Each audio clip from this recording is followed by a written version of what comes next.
Good afternoon, everyone. Another Ilocano WOTD again, and we have the word maturturog for our Ilocano WOTD, which is a verb. Maturturog. Maturturog.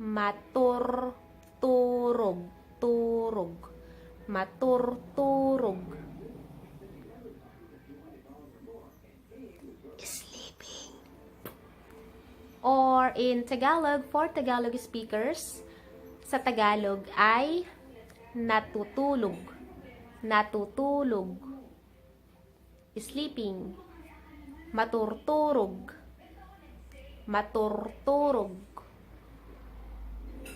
If you wanna say he or she is sleeping, or in Tagalog, natutulog siya.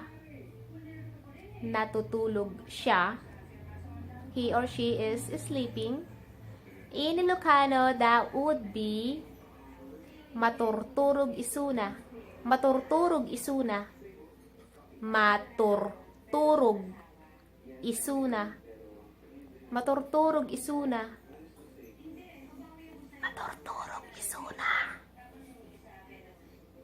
So another example, just in case you wanna say, instead of saying he or she is sleeping, you wanna say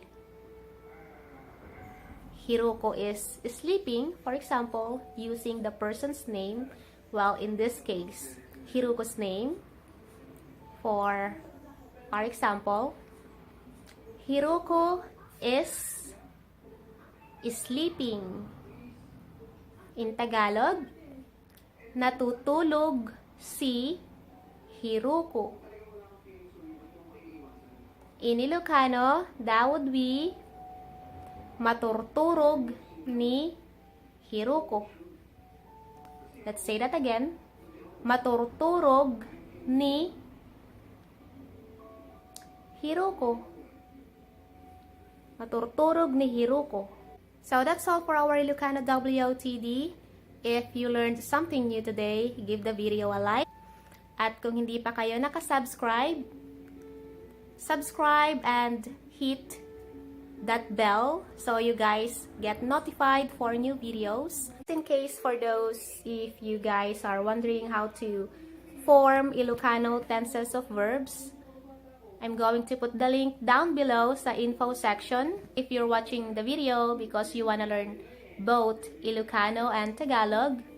And just in case you're also wondering how to form Tagalog tenses of verbs, check the info section below for link. May naisulat na akong article on how to form Ilocano tenses of verb and Tagalog. So I'm going to put the link below. That's all, guys. Until next time. Babush!